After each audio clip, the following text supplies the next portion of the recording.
Hey, good evening, everyone. John Henry Soto here, along with George Batista. We're really excited tonight. We have Kenny Aronoff is on the show, drummer extraordinaire, legend. Stay tuned.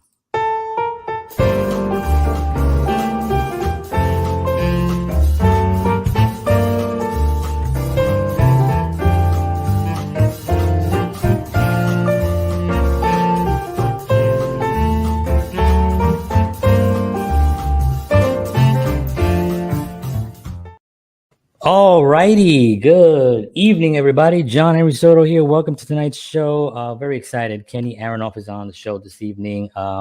He's not on yet. So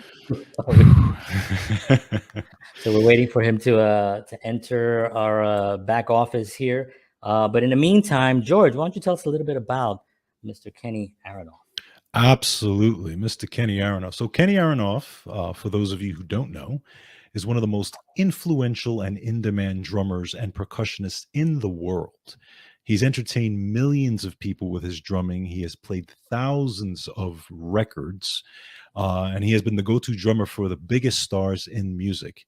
Kenny has also been an enormously successful studio musician, recording over 300 million records in sales, with more than 1,300 that were certified gold, platinum, or diamond.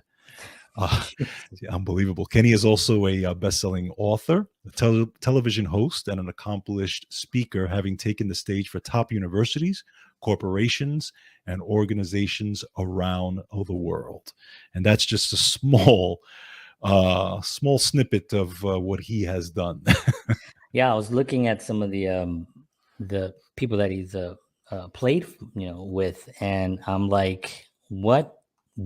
Like, just blown away. Just to give you guys a quick example, George, be looking down there if he shows up. I'm just gonna Absolutely read a little bit here, but I'm just gonna go down the list. The Rolling Stones, Sting, Bob Dylan, Paul McCartney, Billy Gibbons, Bruce Springsteen, Johnny Cash, Willie Nelson, Rod Stewart, Elton John, Lady Gaga, Bruno Mars, The Smashing Pumpkins, John Bon Jovi, Kid Rock, B.B. King, Celine Dion, Steven Tyler, Dave Grohl, and many, many more. All right, ladies and gentlemen, please welcome to the show, Kenny I've ever Aronoff. Hey, Kenny. Yeah, how are you, sir? I'm good, man. Extremely busy as always. I Yeah. hear you. Listen, thank you so much for taking the time, and I apologize for that link. I don't know. Usually it's pretty. I mean, you probably have used StreamYard before, right? Dude, I did 3 to 5 podcasts a week Right. since the pandemic. Wow. I have a whole studio over there where I do like live virtual speaking all over the world using StreamYard or Safari, and it always works. This was the weirdest one. I don't know why, for whatever reason. It kept asking for whether I could come on YouTube or Facebook. So then I was looking up all my passwords. Then it said you have to sign up for Dashlane. Dude, crazy. Then you got to take out your Blockbuster card and you got to put the code in. God damn. So I'm going to actually look into that, because it's got to be something on our ends. Because not necessarily. I mean, it could we'll get that fixed. It's 2 ends. Yeah, exactly. Well, Kenny, thank you so much for being on here. One of the George and I started this show about 2 years ago, and one of the reasons is that we really like to showcase people that are in music, film, health, life, things where they can motivate people and kind of help them through this time with positive words and reinforcement and stuff. So we want to thank you for your time to be here tonight. You're welcome. So Georgia has some questions. I have some questions. We have an audience that will have some questions, and we'll just take it away. Yeah, absolutely. So first of all, again, thank you so much for coming on. 2 musicians here, also drummer myself. So it's just personally really fun thing for me. But George was crying, I think. When I heard you were coming on, I was crying. Yeah, I think George was crying when he heard you were coming on. But was he crying because he was happy or no? sad? Tears of joy. Tears of tremendous joy. Absolutely. So I want to first, just find out about. I want to talk a little about your background as far as when you got into music. Did you come from a musical family? Were you like me, banging on pots and pans as a kid? How did that all work out for you? Well, when I was a kid, my parents were New Yorkers. Actually, my dad grew up in Paterson, New Okay. Jersey, but eventually ended up in New York. My mom's New Yorker, so I grew up on the turntable was jazz, classical, and Broadway. You know, show musicals and stuff like that. So, and my parents were really super super supportive of all the arts. My mom played piano. They met kind of where I grew up in Western Mass at a camp, and my mom was like the musical director, and they do shows. And so yeah, I mean, it was they always were taking me to see the Boston Symphony Orchestra. It was a huge jazz program for 10 years up in my area. The Boston Symphony Orchestra was 3 miles from my house in Western Mass, Oh, in wow. Lenox, Mass. I grew up in Stockbridge.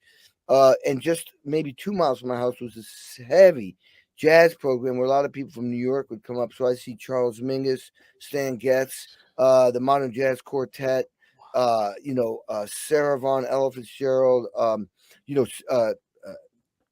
Dizzy Gillespie, the Buddy Rich Big. I mean, it was just endless. So I grew up listening to all that.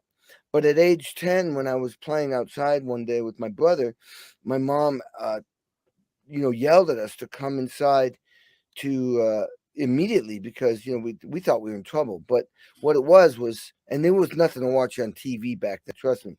But when we came in the house, she was pointing to a black and white RCA TV set with the rabbit ears for antennas because there was no cable back then. Right. And there were these 4 guys on the TV dressed in suits, and 2 guys had electric guitars, 1 guy had a bass, and they had long hair, and obviously it was the Beatles, and so it was the Ed Sullivan Show. So that completely turned my whole focus into rock and roll. And I didn't know who they were, I didn't know where they were from. I just knew I wanted to be doing that. And so I said to my mom, I mean, who are these guys? She said, the Beatles. And I said, well, I want to play in that band. You got to call them up, get me in the band. I want to do that. And it was that moment, that exact moment I realized what my purpose in life was before I even knew what those words purpose in life meant. But as I look back, it's so obvious that was, I'd never felt anything like that. I'd never seen anything like that. The key was I never felt anything like that. And so I started chasing after those feelings. And so, I said, Mom, get me in the band. That's the obvious thing. And I want to play drums. I'm not interested in this piano lesson stuff anymore. And she didn't call the Beatles up, obviously. And she was adamant about me playing the piano, but she saw me so blown away and so intense about rock and roll music that my mom and dad eventually went to New York and got me a snare drum and a cymbal at Manny's on. You remember Manny's? Of course. I'm from New York. Yeah, we're both from New York. Yeah. So anybody who's listening who doesn't know, 48th Street was a place where they had Manny's music. They also had Sam Ash. Yep. And this was the music stores. You could go in there and all of a sudden you'd see Led Zeppelin there, or you'd be there and all of a sudden Hendrix would walk in. Anybody who came to New York went to Manny's mostly. Manny's, yeah. Yep. And so my parents went down there and they got me. So I started my own band called the Alley Cats, and we played Beatles music. But the cool thing about that story, the bookend, the bookend, there's still a lot more to do, but the one huge bookend in my life was that 50 years later, I get called to do a CBS special called The Night That Changed America, honoring the Beatles for that Ed Sullivan Show. Oh my wow! And I get to play with Paul and Ringo, but it didn't end there, man. I played with Stevie Wonder, Jeff Lynne, Dave Grohl, Joe Walsh, John Legend, Alicia Keys, Steve Mayer, Keith Urban, and John Mayer, and Pharrell Williams, and Brad Paisley, and on and on and on. It was just a typical.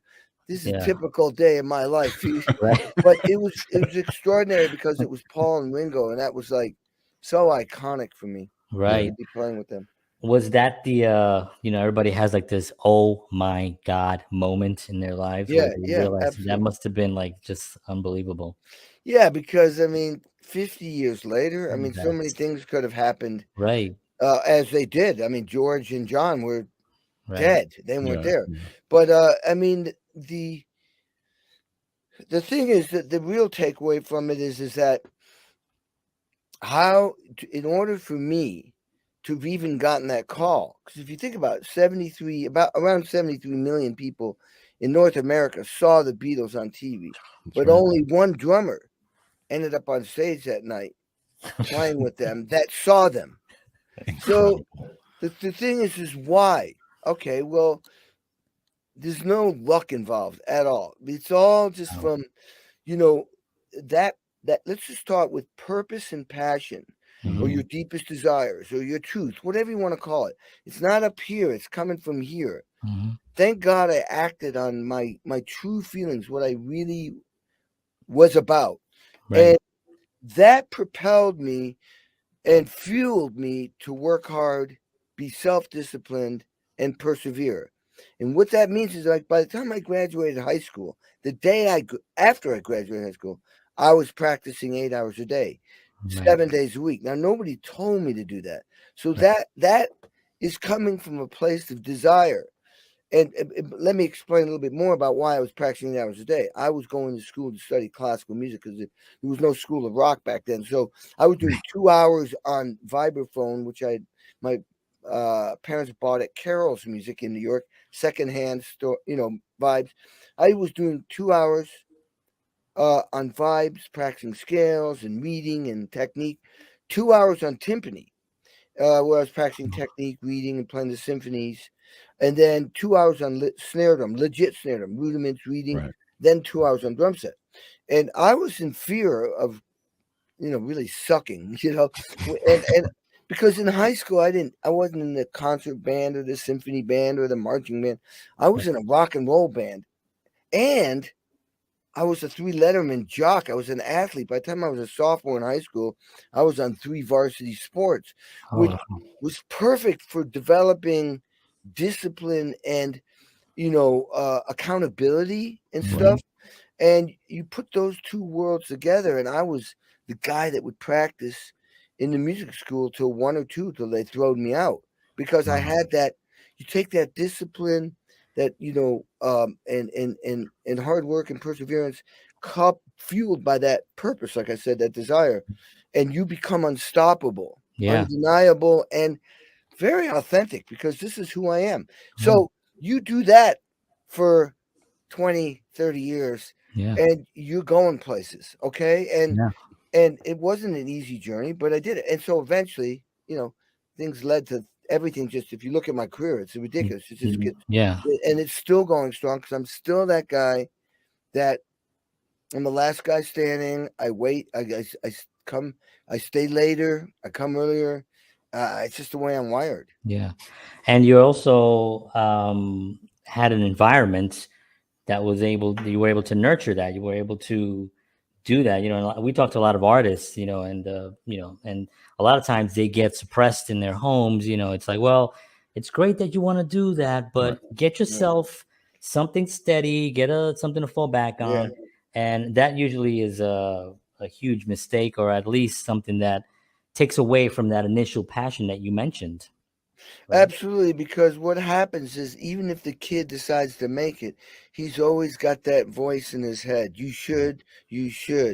So let's say 10% of your brain is dealing with that. That's 10% that's not dealing with your career. That's right. It's that simple. It's like a glass of water.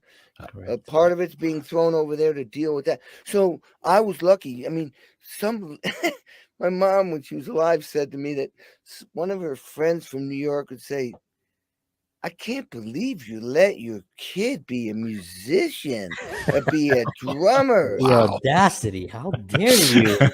Don't you care about him? Exactly. Thank God my mom was like, she saw through all that.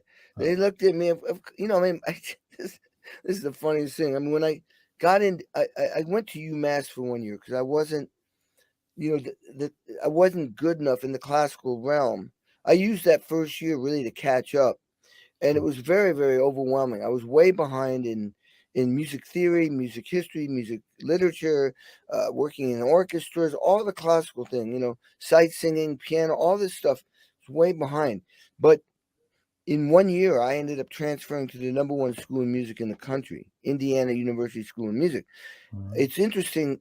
The story is, I'll try to be as quick as possible. The top 3 schools in classical music were Indiana University, Bloomington, Juilliard, New York, and Eastman in Rochester. I'm in school. I know I'm not the best, but I was not willing to stay there and be comfortable. I wanted to be on the best. I want to be on the Super Bowl team. So I said, Dad, I want to transfer to Eastman. It's 5 hours up the road. Take me up to Rochester. I'm going to audition. I got in, but there was no room for a transfer student. They only have 14 percussionists, so everybody's always working. Everybody's always in an ensemble. If you take too many kids are going to be standing around, and they can't have that. So I was very disappointed, but I was kind of hitting on this cellist, a sophomore at UMass. I said, "What are you doing this summer?" And she said, "I'm going to Aspen." I went, "What's Aspen?" She said, "Well, it's an elite music program run by Juilliard." And I went, "Oh, look at that. If I get in there, maybe I'll transfer to Juilliard. I'll be in the second best school in the, everybody knows Juilliard." Yeah. So I prepare an audition, and I, on tape, and on timpani, mallets, multiple percussion, and snare drum, and I don't hear from them. So it's the last day of school, and I'm gonna study with Arthur Press from the Boston Symphony Orchestra, percussionist. I got an Allman Brothers band, so it's gonna be a great summer. And I'm driving away from school. I got some percussion in my instruments in my dad's, station wagon. I went, shit, I forgot my mail. I go back to the dorm. I get my mail. It's like, looks like a check. I nobody owes me. When I open up, I'm accepted to Aspen. Wow. Whoa. Look at that. So I think, and I have to be there in 2 weeks. I think I was an alternate. I mean, you don't accept somebody 2 weeks. They didn't say that, but anyway, I go there, got my ass crushed. I'm the worst. You got these Juilliard prep kids that are playing timpani when they're in their diapers, Right.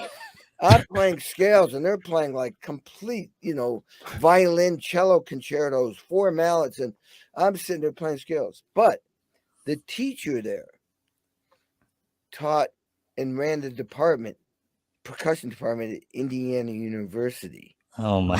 Wow! It comes all around. So I went, Mr. Gaber, I'm coming to Indiana University. I want to audition. And he says, well, just come back in January and you fly in with your mom and audition. I went, no, I want to audition right here and go to Indiana from here. He said, nah, just come back. And I went, no, George, I'm going to Indiana University in 4 weeks or whatever it was. And he just went, whoa. now here's what why he was doing that. He's probably going like, holy shit, this guy is serious. And I want to teach him because right. So in order to get there, you have to audition to Indiana. You have to audition for 4 departments. You just don't audition for the percussion teacher. Right. Just so happened at Aspen, they had people from 4 different departments in the music school from Indiana. Mr. Pallerite, who taught flute, Phil Farkas, who taught French horn, a vocalist or something, or maybe a violinist, and then percussion. I audition, I get in. I go right to Indiana University. That became my Indiana connection. Look at that. The biggest school I had to do, we have an opera hall there at Indiana University that's bigger than the New York Met. Wow. They don't fuck around there, man. Yeah. I had to do an opera twice a year. And my teacher, Gaber, he said, you take this seriously. I saw my teacher wash out kids and they'd quit. They'd nervous breakdowns. He was old school, man. There was no entitlement. There was no hand holding. You can't negotiate your grade. You don't go, well, I don't think I deserve that. If you get a D, it's because you deserve a fucking D. Right. That's the school I came from. I walked into my class, into a lesson, my first, and I should have known better. I walked into my first lesson. He was nicer in Aspen, but when I got to Indiana, this was his department. His turf. Yeah, and he goes, I didn't have a pencil and eraser. He gave me an F, threw me out of the office, and says, don't you ever fucking come to any rehearsal, any lesson without a pencil and an eraser and paper. Wow. Holy There you go. That was my first lesson. It's like, unbelievable. I thought we were friends. No. So so eventually you hook up with Mellencamp, and this is what's interesting. I think, talk about a story of perseverance, okay? Because, and I think there's a good lesson in this. Tell the story about when Mellencamp fired you. Yeah, well, okay, so long story. I'll try to be. So I go through 4 years of studying classical music, and I get into Tanglewood, run by the Boston Symphony Orchestra. After 3 failures of getting in, fourth I finally get in. Work with Leonard Bernstein, Aaron Copland, and then I get into the Jerusalem Symphony Orchestra, and I turn it down. Everybody was in shock, including my parents. And the reason why, it ties back to seeing the Beatles. I didn't want. I love classical music, but I still want to be in a rock band. Right. I still wanted to be in the Beatles. So I turned down uncertainty. No, I turned down certainty, a paycheck and a job, for complete uncertainty. Right. That's when you know you're making the right decision, because you're not quitting something for something else. You're quitting because it's not right. Right. So anyway, I spent 4 years trying to get my shit together on the drum set, studying. Then I moved to Indiana, formed a band. The business model, as you all know, write some songs, get a record deal, make a record, go on tour, sell the product, make money for the record label, for you, and do it again. And do it again and again, and then you become big like Elton John. All right, that was the dream. Well, after 3 years, we didn't get signed. I mean, and so I'm about to go to New York to move. And I hear about this Johnny Cougar guy. I was having lunch with this singer-songwriter, asked me what I was doing. I'm going to New York. She said, oh, cool. You know this Johnny Cougar guy? And I'm like, yeah, I've seen him on MTV. So, well, he just fired his drummer last night. And all of a sudden I go, ding, ding, ding, ding, ding. Right. Oh, my God. Radio, TV, records, touring, like the Beatles. I went running out of the restaurant to a payphone. There was no cell phones. Call up the guitar player and I go, hey, Mike, it's Kenny. Hey, dude, I heard you fired your drummer. I'd like to audition. He said, I'll call you back in a couple of weeks. We're trying to sort out shit. Guarantee you, John was asking everybody around town, who's this Kenny Aronoff guy? And this is where you build integrity and you build identity and you build a reputation, a good one. I was known as the hardest working, hard worker, self-discipline, perseverance, easy to get along with. You know, you need this guy on your team. So I get an audition. I win the audition. I memorized every single beat on the previous record, the record that was out.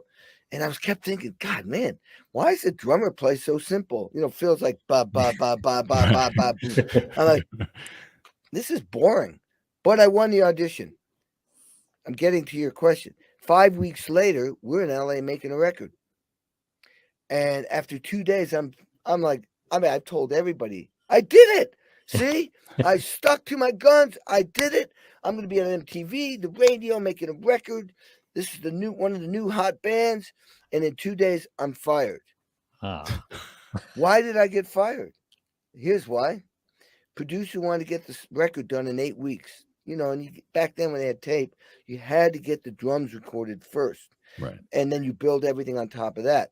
It's just very complicated, punching in and out of tape. You can hear it, and it's hard to be consistent with the hi-hats or how open they are. You just want a drummer keeps perfect time, groove. His drums are tuned right. He's got the right equipment. He knows how to work with a click track. He knows how to take instruction. I had almost zero experience. And I'll ask drummers this, man. I'll say, what do you think the purpose of a drummer is when he makes a record in the studio with a band? And people will go, you know, beat time. Nope. I'm talking North Star. I'm talking the end zone.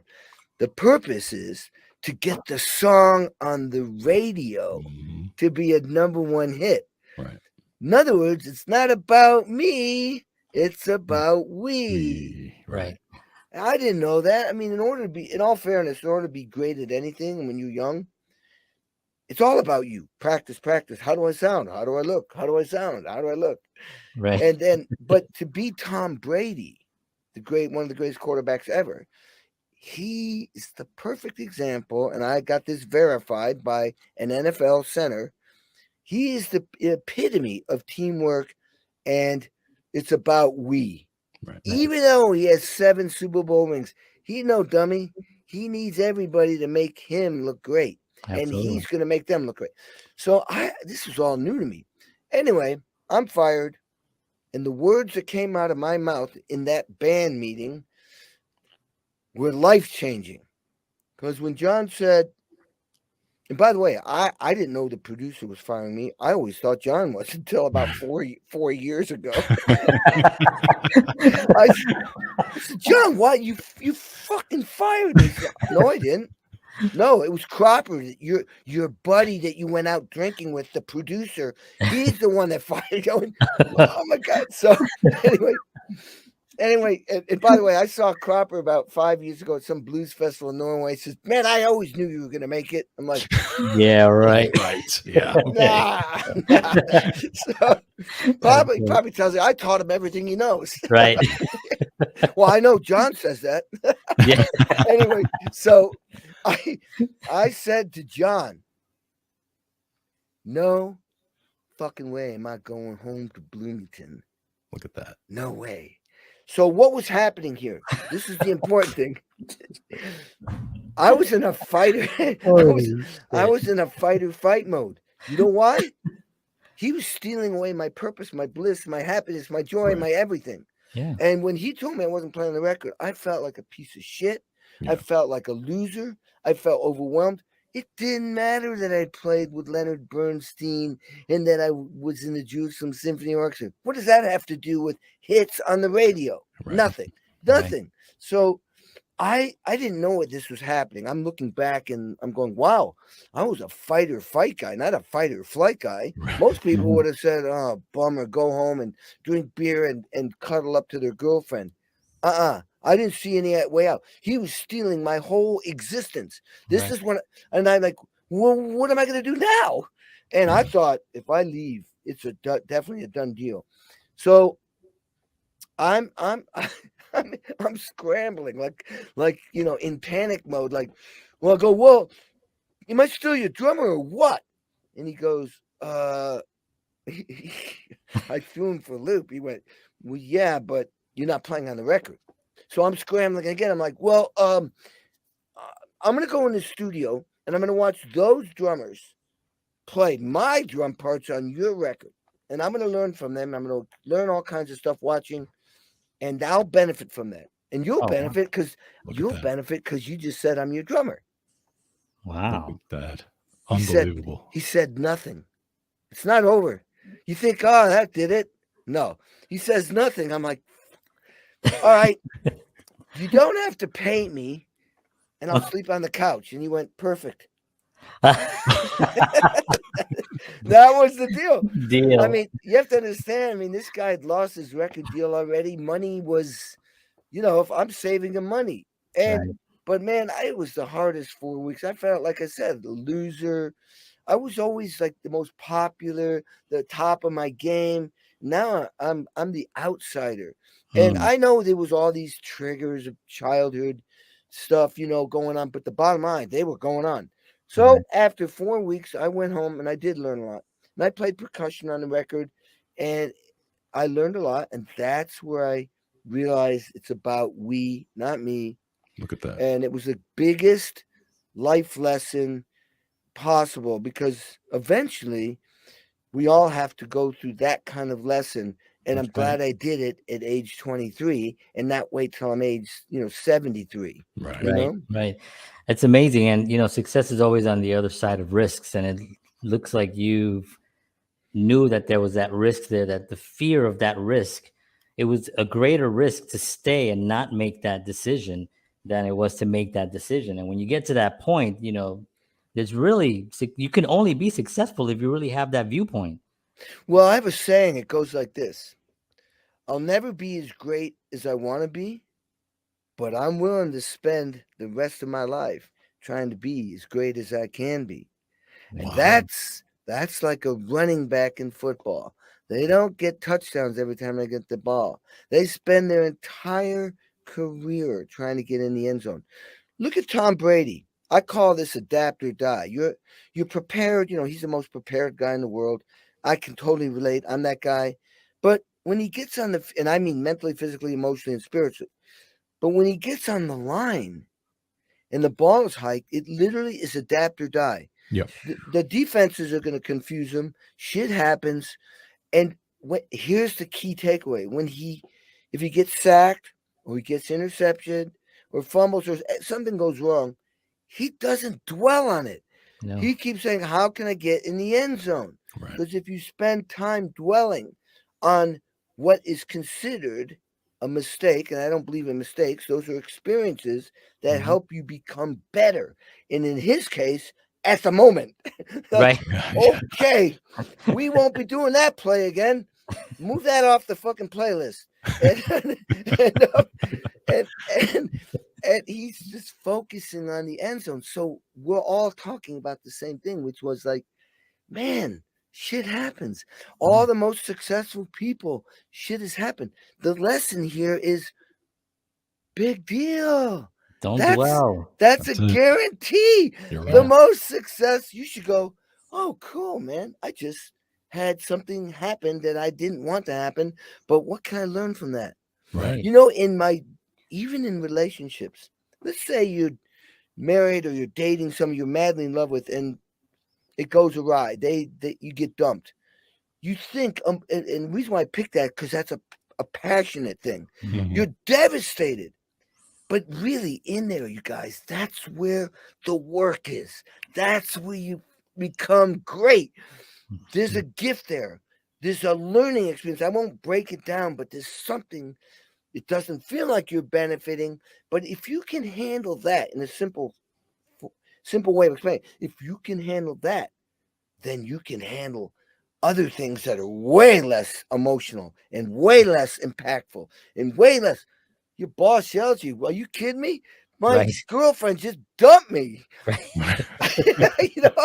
And that's the positive way of looking at it. Just take a deep breath and let it go and go, man, this is just I just got intercepted. Yeah. I fumbled the ball. That's right. This is an opportunity to learn about life. Right. I have a little bit of that viewpoint because I grew up in the South Bronx and that's where my mom grew up. Oh, really? Oh, nice. Bronx, I'm Hunts Point, Southern Boulevard. That's where I was born. Yeah. So it was so rough, and I saw a lot of crazy things growing up. So for me, I got out, I got married, I have 2 kids, I'm living in Nashville now. Nothing upsets me. What, are you kidding me? Do you know what I saw when I was 16 years old? Yeah. Are you kidding me? Exactly. So, that's exactly. And it's like you can build off of that. And as a matter of fact, what you said earlier, if shit's not happening to you, then you're not working hard enough. There's something to be said about that. Because you're not learning enough. You're not living life. Right. Now you're at a place right now, John, where you could take that wisdom and work it toward yourself, because I guarantee you that you'll go back to being a 16-year-old sometimes. But now that you have the wisdom, you can coach that 16-year-old out of that attitude and help it along. I mean, you know what I'm saying? You have wisdom now. Absolutely. Yeah. So it's unbelievable lessons there. I love that. Another thing I wanted to bring up was that I think it was in the 90s, I went to see you doing a clinic in New York City. Wow, which store? I don't remember. I went to so many clinics. I don't remember. Long Island? Long Island? It might have been. I don't remember. I just remember the room. But I remember I was excited to see you. But the interesting thing is that I didn't know you outside of Mellencamp and maybe Fogarty. Okay. So I was right in the front row, and you actually signed a picture for me, which thank you for that, by the way. So, and this was just when I was, still learning the drums and still learning how to read and all this stuff. And what was interesting, because I expected you to do something, and you did something completely different. You walked in the room before you even had a lesson or said anything. You sat at those drums. You put on a CD of Burning for Buddy, and you played a swing tune. And then you not only did you swing unbelievably, but you soloed on top of this. And I was like, I was shocked, because I had never seen you play this way before, and I had no idea that you could play like that. So that kind of inspired me as far as, becoming very versatile. So what do you say as far as just musicians, as far as versatility, even if someone's not playing jazz, let's say they're just playing rock, do you think it still helps them to be versatile and learning those things, because they could still bring those styles into what they're playing currently? Absolutely. Not everybody wants to do that, right? But for me, it worked. I didn't plan it like I calculated this move. I just love playing the drums because it makes me feel good. I love being around people because it makes me feel good, either on the stage or in the audience. I love just having a great time. And I've even broken it down. When I was a little kid, I was attracted to playing the drum sports and hanging with girls too, because it elevated my serotonin levels, my dopamine levels, my all my chemicals inside. So without even knowing that, why wouldn't I go back to doing those things that did that? So if somebody asked me, hey, you want to play this country gig or you want to play this jazz gig? It was like, hell yeah, it's fun. It's going to feel good. What happened was, and then, you're making money too, you're making money. This is amazing. I can make a living playing drums, playing every style of music. And what happened is, because I tried to do everything at the most authentic level, all of a sudden I was getting good in different styles of music, which definitely at this point in my career, oh my God, it's amazing how much one thing helps the other. So I'm doing a gig with Kings of Chaos. The first artist, that's a super group, and they do corporates and stuff. So the first main artist is Dee Snider. Dee Snider is one of the greatest frontmen ever. And it's obvious. It's just straight up, he calls it, metal. It's just heavy rock. It's that. Next artist, Ann Wilson. That's a whole different. That's from Heart. Those are different. You're playing Barracuda and some of these always, the other songs, and it's not metal. It's rock and radio friend. Then it's Billy Gibbons. Ooh. Now you're playing the Texas Shuffle. You don't just walk on stage and play the Texas Shuffle. No. You have to play. And for those who are listening, the Texas Shuffle, one of the main styles of Texas Shuffle, it's 4 on the floor. Right. With your right foot, boom, boom, boom. 4 on the ride cymbal. Left hand's doing cut, and it's the balance between all those sounds makes a certain feel. Then every so often you can do things with your ride, which you go ding, gut, ding, that you can do a swing beat. Left thing you can do, which is what Chris Slayton does, to do a rough shuffle, which is and you go, and then you got all this vocabulary. Dude, you have to live in that world for a long time to be able to play like that. And I just played with Billy Gibbons, and so anyway, and you saw me do the Buddy Rich thing, which, wow, I'm looking back, man, that took balls to walk out and do that. I mean, that's exactly what I said. Dude, for those who listen, go look up on YouTube. Actually, there's a video of me. I had hair, a ponytail, I think. Yeah. Anyway, but the thing is, extremely fast bebop big band song, and I got lucky as a mofo on that recording. I literally didn't even know. I was looking at my hands, going, "Who the hell?" And I'm reading because. Typical of Kenny Aronoff, before I recorded with the Buddy Rich Big Band in New York City, I had spent a week doing Cinderella album in Philly, a week doing Hank Jr. in Nashville, a week in New Orleans doing some New Orleans thing, a week in Canada doing country. Then I come in and do jazz.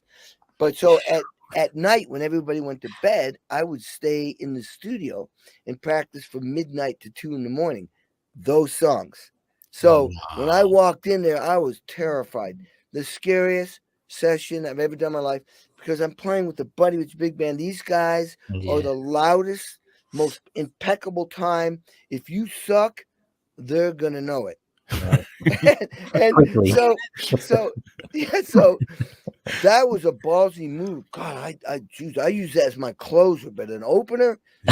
Yeah. Anyway, but as a kid, I was playing jazz because I was trying to play jazz, and people asked me to play jazz. I didn't take any jazz lessons, but I was playing along with Coltrane and Miles Davis. And I literally, and in college, I was playing in big bands, and I was playing in quartets, trios, quintets. So not the greatest jazz drummer at all, but I learned a lot from it. And the biggest thing I learned from it is two big things. One, I learned how to swing. Swing, which affects how you play rock and roll. Right. So, like, that's why Bosley Bonham and Mitch Mitchell and Ginger Baker and Ian Pace and even Keith Moon, they're playing rock, but there's a little bit of swing in their playing that the next generation doesn't have, because they grew up listening to skiffle or jazz and stuff like that in England. And so even though I might be playing, let's say, Kashmir, God, do, I'm thinking, God, God, I'm swinging inside. So where everything lands is a little bit different. It's got a certain magical thing that you can't put your finger on. So playing all these different styles of music, even classical, I kept thinking, what is classical going to do for my rock and roll? Well, by the way, let's back up. The two things that teach you to swing, and jazz taught me to swing and also taught me to listen. Right. Actually, all these things. I mean, classical music, you've got to listen. You have to. Yes. I mean, how do you, I'm counting measures, but you got to know that the oboes do that, French horns do that, then the cellos do that, then you come in. Right. It's about listening, how you fit in. So all this. So yes, as much as you can get from the different styles of music, it will help the main style that you do. Right. So I just did a loop CD, not loops. It's not a CD. What an idiot! It's a new technology. Can't tell you who the company is. It's from Germany. It was basically, I would play a song where I do just the drums first for a certain style of music. It's very complicated. It wasn't just a normal type of song. They had very specific rules about what to do. Take me 2 hours. I do 49 takes sometimes on one song, because I had 7 different drum beats. So I'd have to do each one of those songs 7 times with the different drum beats. This is for songwriters. Then I do 7 different cymbal patterns, like accented 8th note, even 8th note, open hi-hat with accents, quarter note open, crash cymbal ride, quarter note, maybe 8th. Then the bell of the ride, then the 8th note. I'd have to take all those cymbal patterns, each one, and play it with the song. And then, so that's 7 times 1 is 7, but there's 6 more beats. So then it's 7 times 2, 7 times 3, 7 times 4. I was going cuckoo. I was doing 4 of those a day. And I'm like such a pit. I mean, but there was all these different styles of music. Yeah. Yeah. And they had one song that was kind of like that Grand Funk Railroad song. I can't remember the your foot's going boom bop boom boom boom bop boom boom boom bop boom boom boom bop boom boom boom bop boom. So I thought, okay, that's good. And then the next variation would be boom boom bop boom boom bop. Next variation boom bop boom boom bop boom bop boom, and on. But eventually, and make 4 on the floor, do ba do doc. So I'm thinking songwriter. But then I went, would you guys like Texas Shuffle? Because that right. So I created actually 2 different songs out of that one song, because then I did all this Texas shuffle stuff. And my point is, I could never have done that if I hadn't explored this other style of music. Yeah, Absolutely. and to talk about endurance, because I'm tired even Just hearing listening to that, right? that must. How long is those sessions? We're talking full days. 8 hours, obviously. 8 hours a day for 6 days. That was one of the. I'd say that was the most grueling session I've ever done, because Wow. it was just me. Right. And so I'd stay in the drums for 2 hours, and so when you're doing, like, let's say I do all the grooves, that's not the complicated part. The complicated part is now you're doing the cymbal pattern, and after 4 measures you do a simple fill. Do got, do got, do got, do got. Yeah. On the 8th measure, 4 measures later, do got, do got, do got, do ba ba da ba da. Next ones might be they get bigger and bigger and longer and longer. Okay. So when you're overdubbing, let's say the hi-hat, you have to learn when you do the fill to stop playing the hi-hat. Well, I did 77 beats with different fills. So I start playing, I get to that fourth measure, and I go, stop. The engineer, thank God, was this guy that always would go 2 measures before I'd punch me in. And I'm like, I'm really impatient. I want to go, punch me in, let's go. He starts it. Good, got it. Now do it again. Okay, good. Then the 8th measure. Oh, I got that one. 12th measure. Now do it again. As a matter of fact, start back at the beginning of measure 9. Okay. I mean, it was that way nonstop for 2 hours. And when I was done, man, I went, either you're a wimp and you're getting older, or I was exhausted. I'd have to take 15 minutes to chill. Then I'd close my eyes and rest. Then I'd wake up, come out of that, and then I'd look at the next song and get prepped for that, and then do the same thing again. Then it was lunch break, then do it again, then do it again. And man, and then I'd stay there when everyone left and prep for the next day. Wow. Yeah. You were talking earlier about the the playing for hours and hours you played, when you were younger, and that endurance, I'm sure, is what actually is propelling you even till this day. And it's that same feeling that you got when you first saw the Beatles that you still have. That fire is still lit. Can you talk a little bit about, like, there are artists out there that they usually run into a lot of depression, they run into they're hard to get motivated, the world, the way things are sometimes. Do you have any advice for young musicians and even old musicians like George and I that are still kind of creating and want to just have a life filled with music? Well, let's back up and go to the human condition first. First of all, we're all wired different. I was wired hot.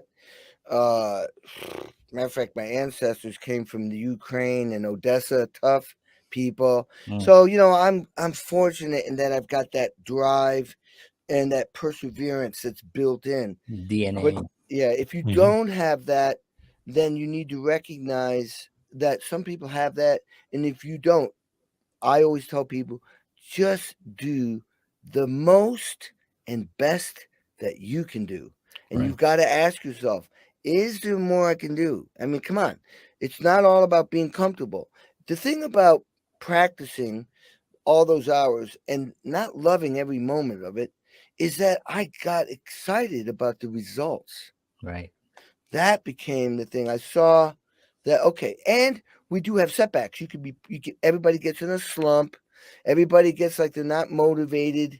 And see, some of this is chemistry. Right. It's like I can get exhilarated very quickly. Yeah. And the serotonin and the dopamine's flying. I'm like, I'm just, and then that then facilitates me to keep going even more.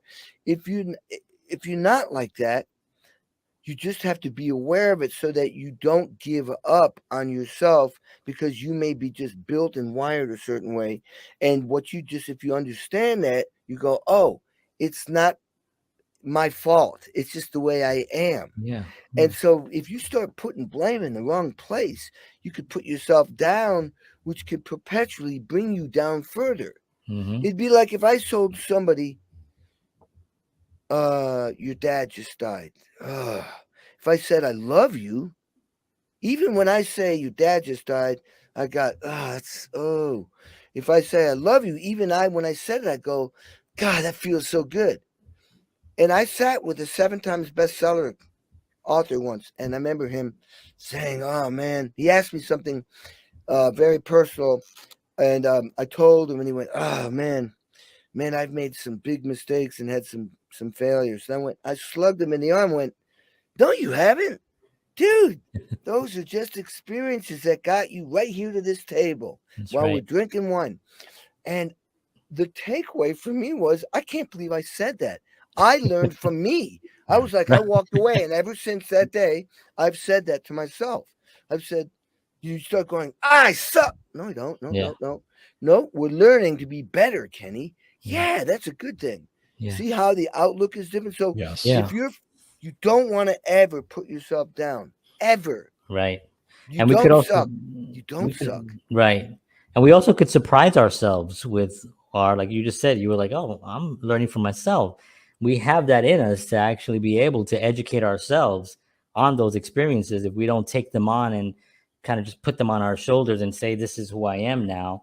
You know, like music, George and I, sometimes we would get into slumps where it was just like we were playing something. I was just like, well, I've done this already. And what we would do, we go to a concert, we would go somewhere, go listen to music. Let's just listen to, Led Zeppelin 4 all the way through, and then that kind of just does something, and those absolutely. And then you start feeling, and you start creating more. You start coming up with your own creations based on that.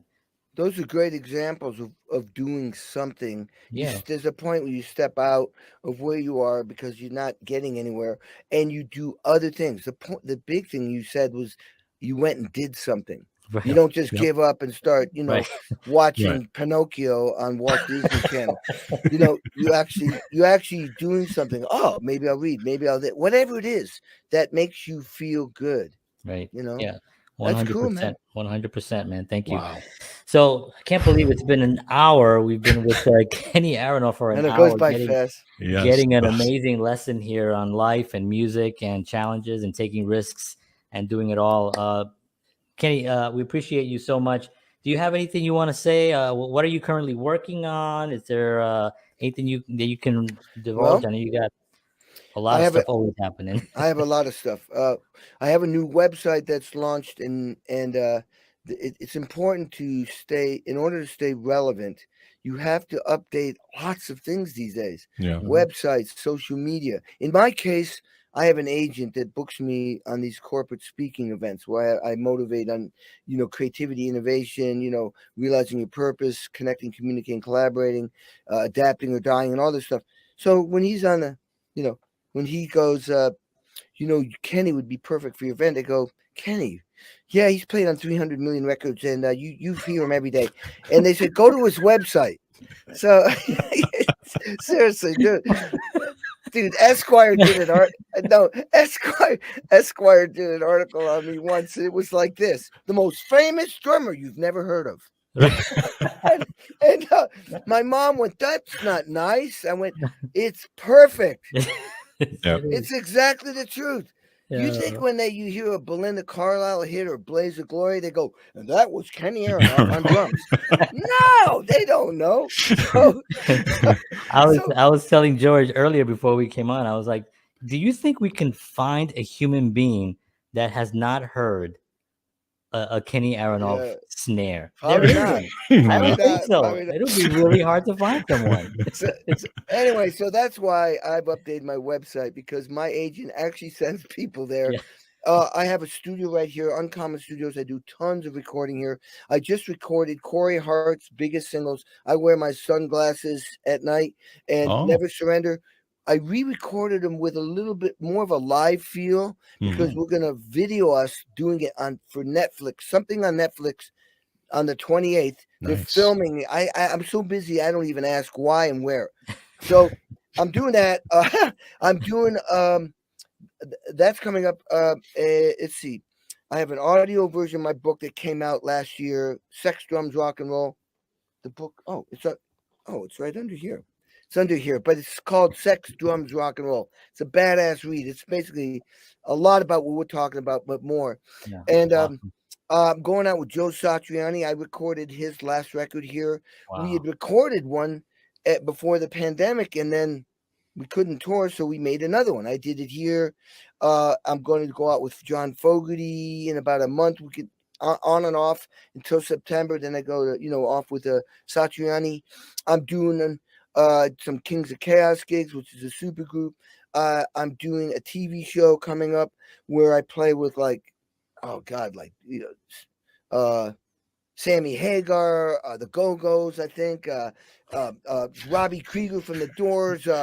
I mean, just on and I don't on even know how you remember all of that. Yeah, I have meetings all day. I have a wine coming out, a very expensive, classy bottle of wine. Oh, nice.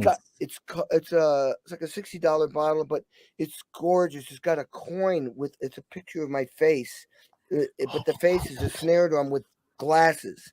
And then the coin comes off, and there's a keychain that you can attach to it. So you got and there's a little booklet that's got the picture that's on my autobiography, the classic picture where I'm holding the sticks and I'm like that. Yeah. Right. And the description of the wine they're so cool, man. They went, tell us a little bit about your philosophy. I said, well, I'm about innovation and creativity and about connecting with people and about realizing your purpose. They put that in the booklet, and the wine is unbelievable. It's a Syrah Cabernet, and it's a team of people.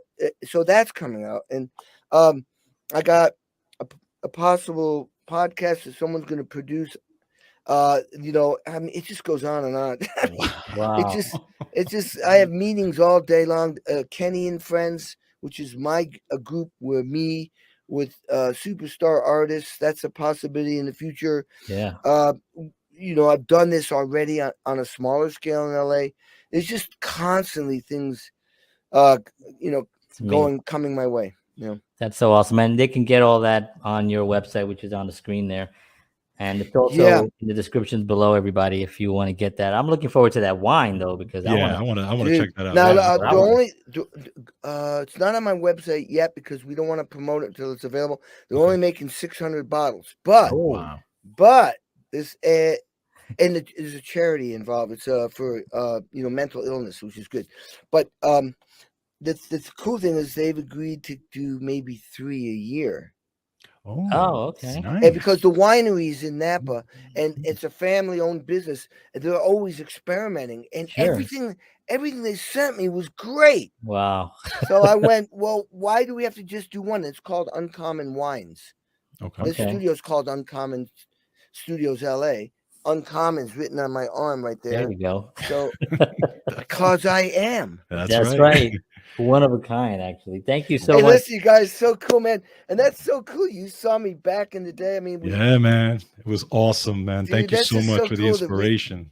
I love reconnecting like that. It's such a cool thing. Awesome. All right, you guys, I'm going to go to work right now. Yeah. I'm just getting started. Awesome. Thank you so much. I appreciate your time. We'll see you again soon. Take care, Kenny. You guys, Thank you, man. Take care, man. Bye. Yep.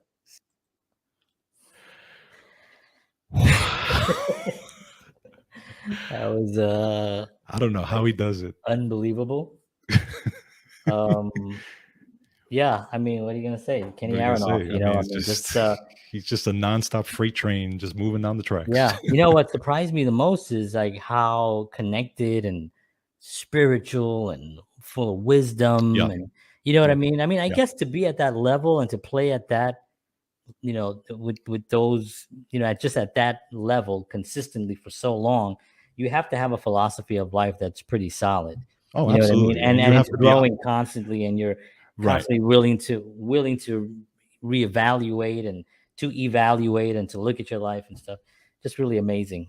Yeah. You have to be, and you're operating on another level. It's not. It's just All right, well, folks, thank you very much for tuning in. Appreciate it. This was an incredible show. Thank you to Kenny Aronoff for making time for us. And we will see you all again next week. We have a Dee Dee Pfeiffer, actress, is going to be on the show next Tuesday night. We're very excited. She's on Big Sky on ABC, I believe. And we're excited to have her on the show.